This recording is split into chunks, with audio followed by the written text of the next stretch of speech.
जय श्री राम। अब आपको अरण्य कांड में राम जी का उपदेश कि राम जी ने किस तरीके से एकांत में, एक दिन रघुनाथ जी एकांत में विराजते थे, आनंद में थे, तो लक्ष्मण जी ने आकर प्रणाम किया और पूछा, महाराज मोक्ष किसको कहते हैं, ईश्वर में और जीव में फर्क क्या है, इस तत्वज्ञान का मुझे उपदेश दीजिए। बहुत गजब का गूढ़ प्रश्न पूछा। राम जी कहते हैं, लक्ष्मण, बंधन मन से होता है और मुक्ति भी मन से ही मिलती है। संसार का चिंतन करने से मन बंधन में जाता है और विषयों का चिंतन छोड़ने से मुक्ति का आनंद मिलता है। मरने से पहले ही मुक्ति का आनंद आना चाहिए। मन संसार के विषयों में से एक नहीं हो सकता। जब मन अविचल होगा तो परमात्मा से एक स्वरूप हो सकता है। दूध में पत्थर डालकर उबालेंगे तो पत्थर कभी घुलेंगे नहीं, क्योंकि ये दोनों विजातीय तत्व हैं। किंतु शक्कर का पत्थर अगर दूध में डालेंगे तो घुल मिल जाएगा, क्योंकि ये सजातीय तत्व हैं। इसी तरह मन जब भी मिलेगा परमात्मा स्वरूप में ही मिलेगा। इस प्रकार राम जी ने लक्ष्मण जी को तत्व उपदेश करके अनुग्रहित किया। जो मन को परमात्मा के स्वरूप में लगाए उसी को मुक्ति कहते हैं। और जो माया के कारण ईश्वर दिखते नहीं हैं और जगत झूठा होते हुए भी सच्चा दिखता है, अंधकार दो काम करता है, वस्तु के सच्चे स्वरूप को छिपा रखता है और झूठे स्वरूप का भ्रम पैदा करता है। जैसे कि अंधेरे में पड़ी हुई रस्सी जो सांप का भान कराती है।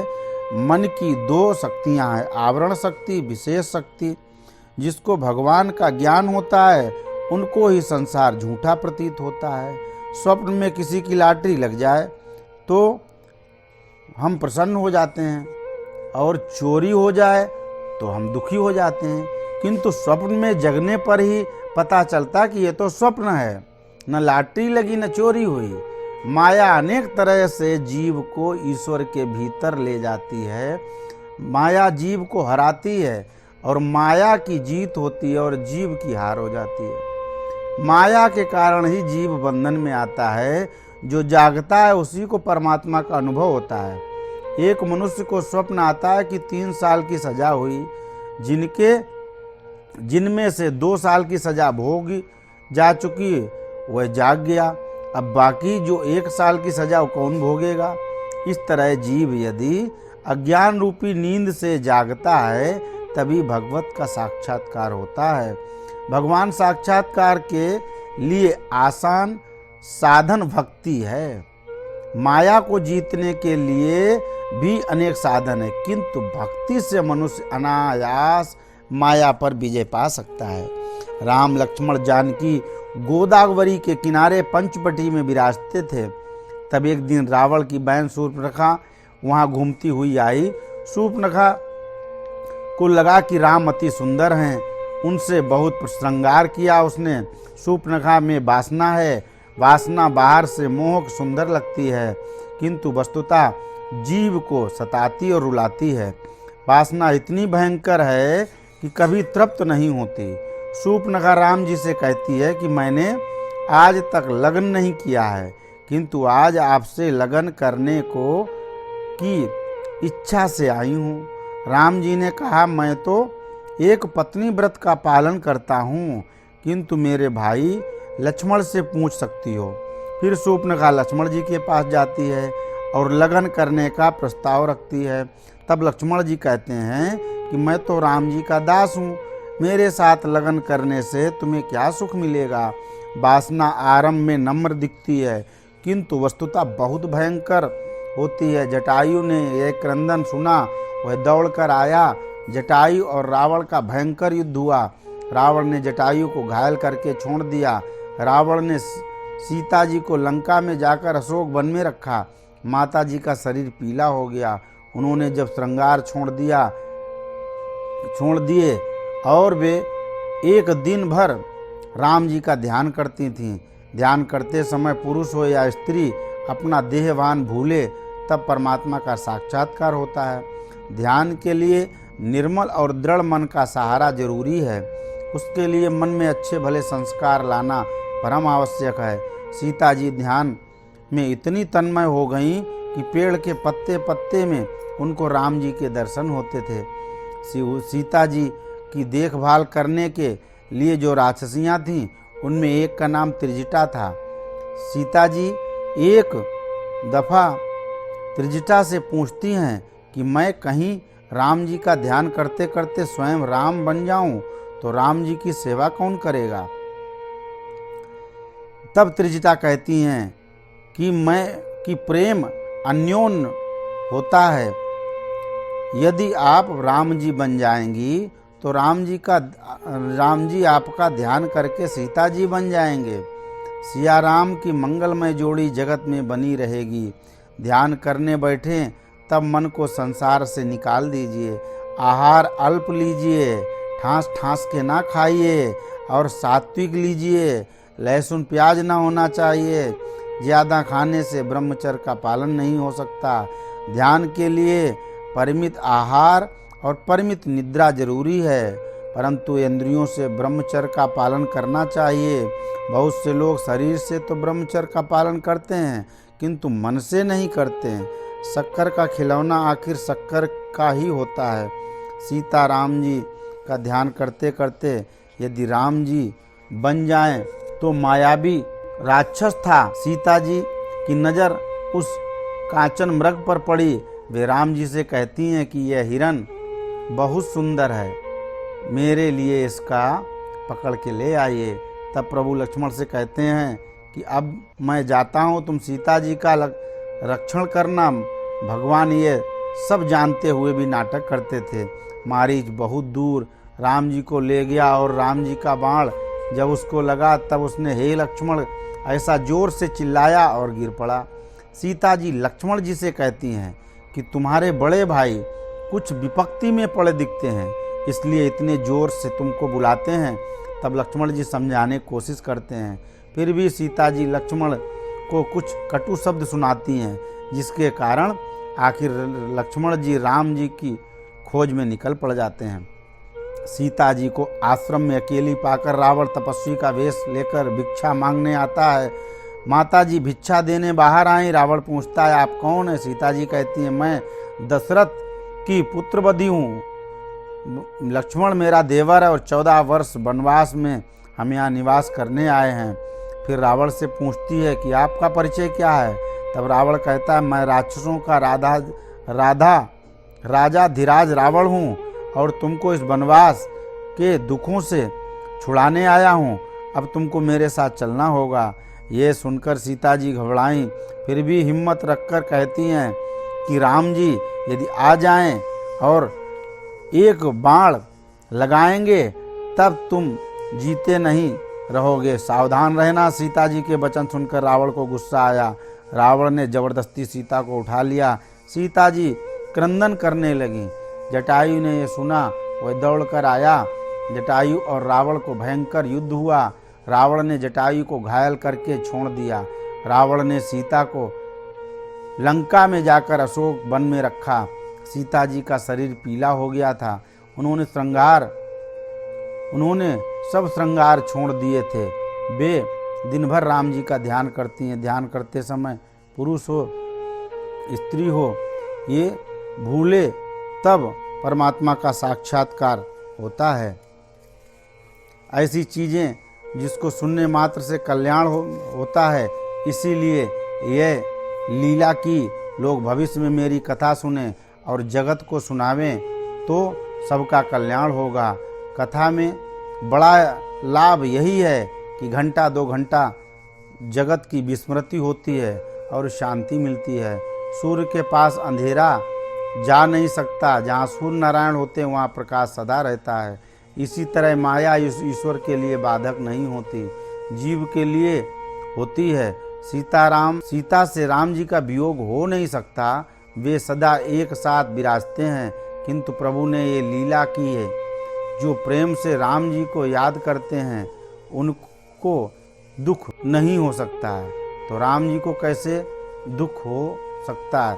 राम जी कहते हैं, लक्ष्मण मुझे घबराहट होती है, सीता कैसे मिलेगी, मेरे वियोग में वो कैसे जीती रहेगी। तब लक्ष्मण जी कहते हैं, बड़े भाई धीरज रखिए, सीता जी अवश्य मिलेगी। राम जी को शर्म आती है, वे ऊपर देखते हैं तो सूर्य नारायण कहते हैं कि मेरे बस में तुम अकेले निकले कि जो स्त्री का रक्षण नहीं कर सके। और नीचे देखते हैं तो पृथ्वी कहती है कि तेरे कारण मेरी पुत्री दुखी हुई है। तो वे लज्जित होकर आंखें नीची करके बैठे रहते हैं। दूसरों की दृष्टि को सुधारने की फिक्र में आप मत पड़िए, किंतु अपनी दृष्टि को सुधार लीजिए। जगत को भोग बुद्धि से मत देखिए, किंतु भगवत बुद्धि से देखिए। यदि आप में ज़्यादा शक्ति है तब अपने कुटुंब पड़ोसियों को सुधारने की कोशिश मत कीजिए, किंतु समाज को सुधारने के झंझट में मत पड़िए। समाज को तो महापुरुष भी नहीं सुधार सके। अपना मन ऐसा बिगड़ा है और आँख बिगड़ी है तो अपनी दृष्टि और मन को सुधारिए, सृष्टि तो अपने आप सुधर जाएगी। ये तो सुख दुख की भरी है। यदि आपकी दृष्टि में दोष होगा तब आश्रम में लौटने पर राम जी को पता लगता है कि कोई राक्षस सीता को हरण करके ले गया है। राम जी जब आश्रम में सीता जी को नहीं देखा तब वे विलाप करने लगे। परमात्मा को वस्तुतः सुख दुख का स्पर्श नहीं होता, किंतु ये तो भगवान की लीला है। आकाश में बादल जब दौड़ते हैं तब ऐसा लगता है कि जैसे चंद्रमा दौड़ रहे हैं। इसी तरह माया वास्तव में कोई क्रिया नहीं कर सकती, किंतु ईश्वर की सत्ता ही कर सकती है। मनुष्य जो करेगा वह क्रिया है और भगवान जो करेगा वह लीला है। क्रिया बंधन करती है और लीला बंधन से मुक्ति दिलाती है। भगवान के जैसे कोई लीला कर नहीं सकता। भगवान जो लीला करते हैं उसमें उनका कोई स्वार्थ नहीं होता, सब लोकहित के लिए है। संसार से दुखों से दुखित हुए मनुष्यों के लिए भगवान की लीला कथा का सेवन करना है उत्तम औषधि है।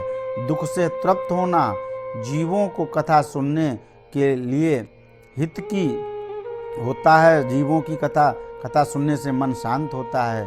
स्वर्ग में अमृत से भी कथा अमृत श्रेष्ठ है। स्वर्ग का अमृत पीने से पुण्य नाश होता है, किंतु कथा अमृत पीने से पाप नाश होता है। स्वर्ग का अमृत पीने से वासनाएं बढ़ती हैं, कथा अमृत के वासना का विनाश होता है। कथा अमृत सुनने से कुछ खर्च नहीं होता है। गरीब से गरीब भी इस अमृत के सुख को प्राप्त कर सकते हैं। स्वर्ग का अमृत सबको सुलभ नहीं है, किंतु कथा अमृत सबको सुलभ है। कर्मकांडी को सिर्फ कथा सुनने से कल्याण नहीं होता, किंतु कथा द्वारा प्रतिदिन प्रतिपादित सत्कर्मों का सही आचरण करने से ही कल्याण होता है। इसी तरह ब्रह्म ज्ञान की बातें करने से कल्याण नहीं होता है, किंतु उसका अनुभव करने से होता है। भगवान की लीला कथा एक आवे, जगत के सब संबंध झूठे हैं। भगवान के संबंध जोड़िए तो जन्म मरण के चक्कर से छूटेंगे। जटायु पक्षी है, पक्षियों से भी गिद्ध जाति अधम समझी जाती है, किंतु जटायु ने राम जी से संबंध जोड़ा तो उसका मरण सुधर गया, वह उत्तम भगवत सेवी साबित हुआ। जटायु को दिव्य सद्गति मिली। राम जी ने उसको मुक्ति दी। राम जी सब सद्गुणों के भंडार हैं। राम जी के दरबार में वही दर्शन कर सकता है जो राम जी के गुणों को जीवन में उतारता है। हनुमान जी राम जी के द्वार पर खड़े रहते हैं। वे भक्त से पूछते हैं कि तुमने राम जी की मर्यादा का पालन किया है, तभी तुम्हें अंदर जाकर राम जी का दर्शन करने का अधिकार है। कथा सुनकर कथा के सिद्धांतों को थोड़ा बहुत अपने जीवन में उतारिए। कथा सुनने के बाद भी आपके पाप न छूटे तो कथा सुनने का क्या लाभ। ये जीवन अनित्य है, आत्मा नित्य है। धर्म से ही आत्मशुद्धि होती है, इसलिए धर्म की मर्यादा का सदा पालन कीजिए। बहुत पढ़े लिखे लोग धर्म की मर्यादा का पालन नहीं करते। कुछ लोग भक्ति का नाटक भी करते हैं। भगवान किसी को क्षमा नहीं करते हैं, इसलिए सब लोगों को अपने अपने धर्म का पालन करना चाहिए। कुछ लोग तिलक नहीं करते, माला नहीं करते, नाम जब पूजा पाठ आदि नहीं करते। शास्त्र में लिखा है ऐसे भ्रष्ट लोगों को देखने से पाप लगता है। शिव जी पार्वती से कहते हैं कि जटायु जैसे पक्षी भी राम जी के आचरण में प्रेम करके परम गति को प्राप्त हो सके। जो ईश्वर से प्रेम करता है उसके हाथ से पाप नहीं होता है। जगत में दो तरह के आनंद है, एक विषय का आनंद, दूसरा भजनानंद। क्या बात! पहला क्षणिक सुख देता है, दूसरा सदा सुख देता है। क्षणिक सुख के लिए जो प्रयत्न करता है उस पर परमात्मा प्रसन्न नहीं होते। अष्टावक्र का शरीर टेढ़ा था, 8 जगहों से टेढ़े थे। चमड़ी की हुई और चूहे की मूर्ति 6 तोले की हुई। सोनार कहता है कि गणपति का 1000 और चूहे का 1200 रुपये। महात्मा पूछते हैं, भाई जी गणेश जी तो मालिक हैं, उसका कम दाम क्यों देते हो? सोनार कहता है कि मैं सोने का दाम देता हूँ। सनातन धर्म के देव अनेक होते हुए भी ईश्वर एक ही है। भगवान जब साड़ी पहनते हैं तब वे माता जी बनते हैं। जैसे मनुष्य दिन में 2-4 बार कपड़े बदलते हैं किंतु व्यक्तित्व में फर्क नहीं पड़ता है, इसी तरह भगवान की लीला करने के लिए अनेक रूप लेते हैं, फिर भी एक ही परमात्मा सब में होते हैं। भगवान कहते हैं कि मैं भक्तों के अधीन हूँ। तत्व दृष्टि से आकर और निराकार अलग नहीं है। राम जी तो लीला करते हैं। शिव जी को विश्वस्त श्रद्धा थी कि राम जी ईश्वर हैं, किंतु पार्वती को मन में थोड़ा विकल्प होता था। अब उनको भी विश्वास हो गया कि ये सचमुच परमात्मा है। राम लक्ष्मण आगे चले तो रास्ते में जटायु को देखा। जटायु कहता है, रावण ने मेरी पंखे काट दी और सीता जी को लेकर दक्षिण तरफ गया। राम जी ने जटायु को गोद में उठा लिया। कहते हैं कि यदि तुम्हारी इच्छा हो तो तुम्हें अच्छा कर दूं। जटायु कहता है, मरते समय जिनका नाम लेने से अधम को भी मुक्ति मिलती है, मैं तो मरते समय आपके प्रत्यक्ष दर्शन करता हूँ। फिर किस कामना की पूर्ति के लिए मैं शरीर को बनाए रखूं? जटायु ने प्राण त्याग कर भगवान को उनको सद्गति दी। ईश्वर के साथ प्रेम भी संबंध जोड़िए, अंत में वह बहुत काम आएगा। मृत्यु के समय मनुष्य घबराता है, उसको भय होता है कि मेरी क्या दशा होगी। जो मृत्यु को सुधारने का प्रयत्न करता है उसको जन्म नहीं लेना पड़ता है। भक्त तो यही समझते हैं कि मैं भगवत चरण में जाने वाला हूँ, मृत्यु को अब आना हो वो आवे। जगत में सब संबंध झूठे हैं, भगवान से संबंध जोड़िए तो जन्म मरण के चक्कर से छूट जाएंगे।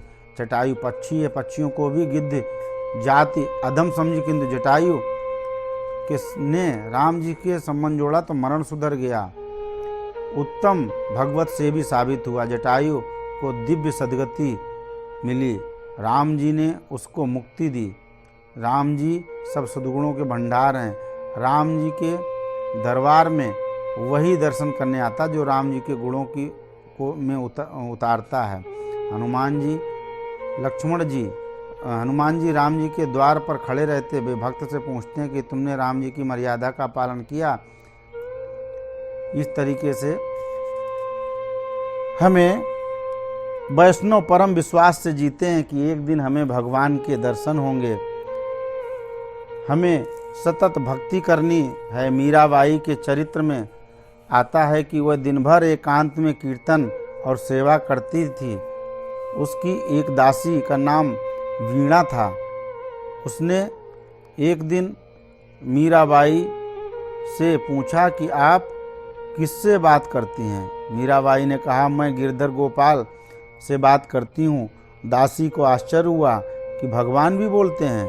सबरी रोज जंगल में छोटे छोटे बेर लेने आती है, दिन भर राम नाम का जप करती और शाम तक राम जी नहीं पधारते तो सब बेर ऋषि पुत्रों को खिला देती है। बहुत दिन वहाँ शिवरी ने दिव्य तपस्या की। आखिर वृद्धावस्था आई तो उसका शरीर दुबला बन गया। फिर भी वह आशा में जीती है कि एक दिन राम जरूर मेरे घर पधारेंगे और मैं उनका दर्शन करने के बाद ही मरूंगी।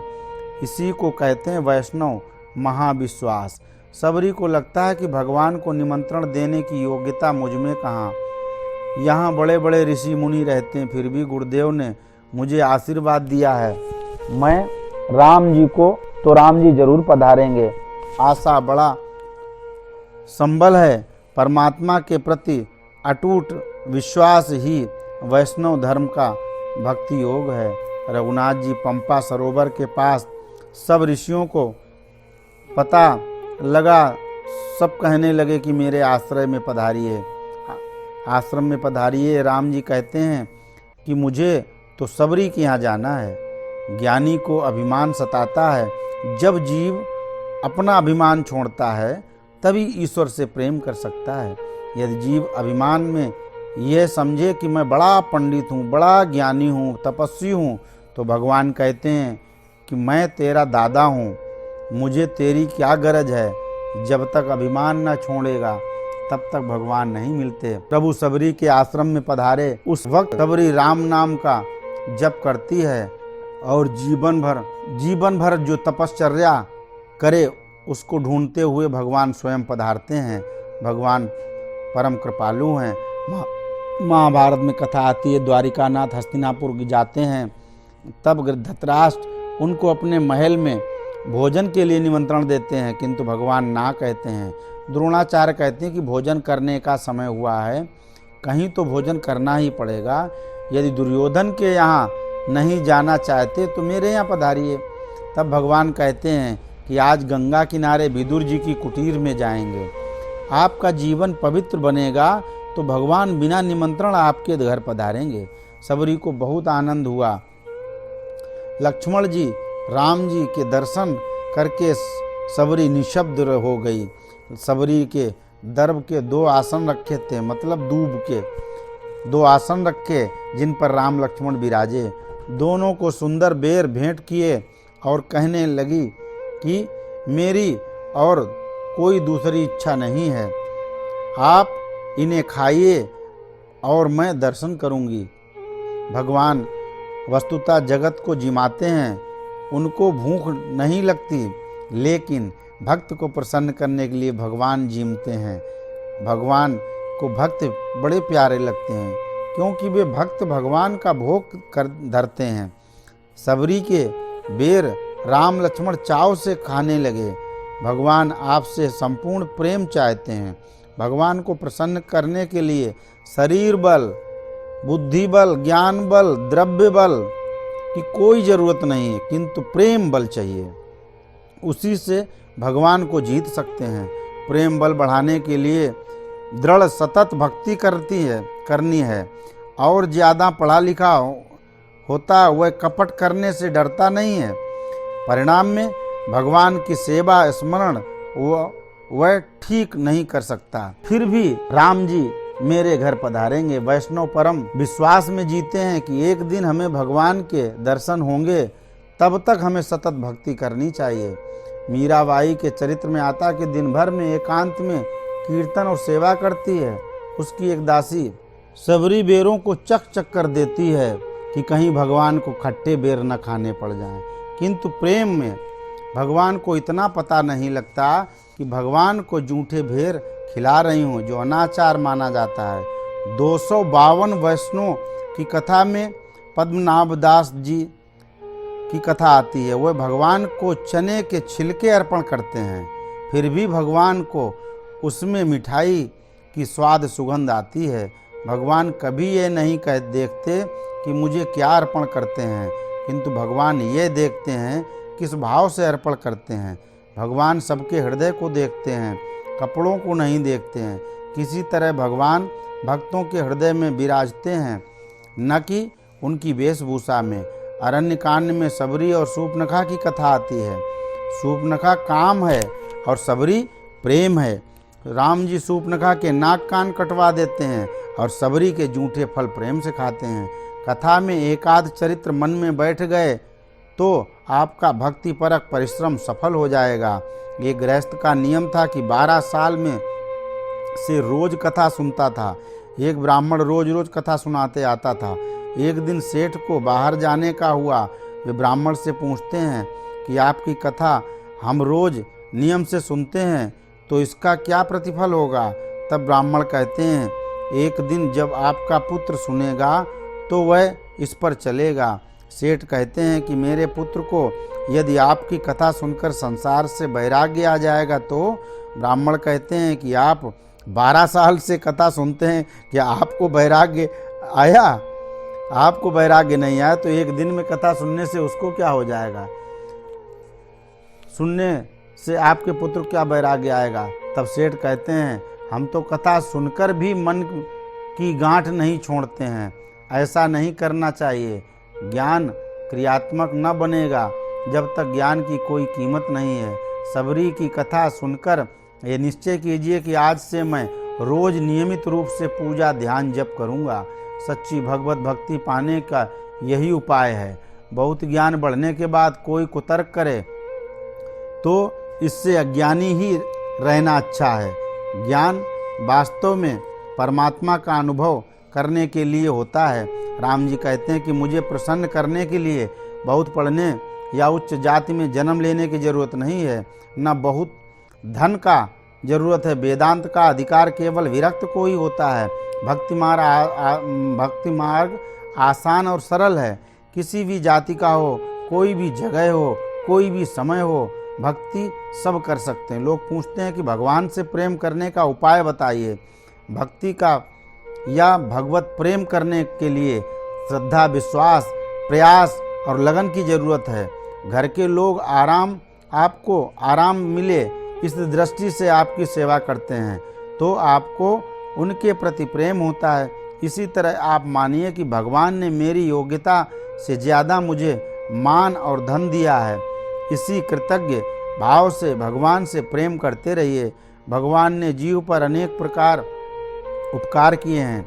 अपने आप से पूछिए कि मुझे जो धन सुख संपत्ति भगवान ने दी है उसके लिए क्या मैं योग्य हूँ? बिल्कुल सही प्रभु। हमेशा भगवान के प्रति कृतज्ञ रहिए। बीमारी से जब लोग अच्छे हो जाते हैं तो ऐसा कहते हैं कि अमुक डॉक्टर ने, अमुक इंजेक्शन ने मुझे अच्छा कर दिया, किंतु सचमुच बीमारी से मुक्त करने की शक्ति डॉक्टर के पास हो तो उनके घर में कभी किसी की मौत ही ना हो। दुख भी भगवान की कृपा मानिए और दुख निवारण को भी भगवत कृपा मानिए। सुख दुख अपने किए कर्मों का ही फल होता है। महाभारत में लिखा है, धर्मराज जीवन में एक ही दफ़ा झूठ बोले युधिष्ठिर जी, फिर भी उनको नरक का दर्शन करना पड़ा। आज तक हम कितने झूठ बोले हैं भाई, इसका हिसाब कभी हमने लगाया? किसी गरीब के 100-200 रुपए दान दें तब तो उसको याद रखते हैं, लेकिन इंद्रियों का सुख कितने में कितना खर्च किया इसका हिसाब कोई रखता है? मनुष्य भौतिक पदार्थों से ज़्यादा प्रेम करता है। कुछ लोग सोचते हैं कि मंदिर में भगवान को साष्टांग दंडवत करना, प्रणाम करने से कोर्ट की स्त्री बिगड़ जाती है, मतलब प्रेस बिगड़ जाती है, किंतु भगवान सोचते हैं कि इन्हें कोर्ट में ज़्यादा, मुझसे ज़्यादा प्यारा इनका कोर्ट है। मनुष्य कपड़ों की दरकार करता है किंतु हृदय की दरकार नहीं करता। यदि वही प्रेम परमात्मा से करे तो बेड़ा पार हो जाए। मनुष्य का ऐसा स्वभाव है कि जो अपने को अच्छा लगे उसे दूसरों को नहीं देता। इतना याद रखिए कि बहुत प्रेम करने लायक सिर्फ परमेश्वर ही है। ये नश्वर जगत में सिवा धोखा के अलावा कुछ नहीं है। सांसारिक संयोग से जो थोड़ा सा सुख मिलता है उसमें 1000 गुना दुख वियोग में होता है। भगवत प्रेम से ऐसी बात नहीं है। बाल्यावस्था में बच्चा माँ से प्रेम करता है, फिर थोड़ा बड़ा हुआ खिलौने से प्रेम करता है, बाद में पुस्तकों से प्रेम करता है, जवानी में स्त्री से प्रेम करता है, किंतु वह भी प्रेम टिकता नहीं है। 2-4 संतान होती हैं तो मोह आकर्षण कम हो जाता है। इसलिए परमात्मा से प्रेम करो जो जरूर सफल होगा। मनुष्य सिर्फ प्रेम रूपी में बांधे जा सकते हैं। भगवान सिर्फ प्रेम से ही बनते हैं। परमात्मा को प्रसन्न करने का एक ही साधन है, प्रेम या प्रेममयी भक्ति।